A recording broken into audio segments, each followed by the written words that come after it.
கற்றார் திருவள்ளுவர்.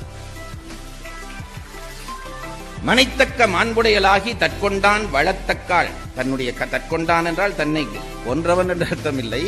தன்னை ஏற்றுக்கொண்டவனுடைய வளத்துக்கேற்ப எவள் வாழ்கிறாளோ அவள் வாழ்க்கை துணை. அப்படி ஒரு பெண் வாய்த்து விட்டால் ஒரு ஆடவனுக்கு எந்த குறையும் இல்லை. நிறைய சொல்லலாம், நேரம் போய்விட்டது. வாழ்க்கை எந்த குறையும் இல்லை. அந்த பெண் கணவனுக்காக எதுவும் செய்வாள். அந்த பெண் கணவனுக்காக எதுவும் செய்வாள். அப்படி ஒரு பெண் உனக்கு இல்லையா? நீ பெரிய கோடீஸ்வரனா? 10 கார் வாசல்ல நிக்கிறதா?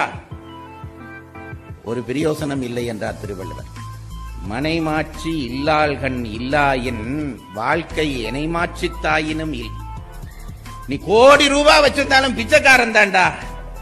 ஒரு மனைவி மட்டும் எனக்கு திருப்திங்க, உங்க 1000 ரூபாய் சம்பளம் எனக்கு நல்ல திருப்தி, 100 ரூபாய் மிச்சம் பிடிச்சு வச்சிருக்கேன்னு ஒரு பெண்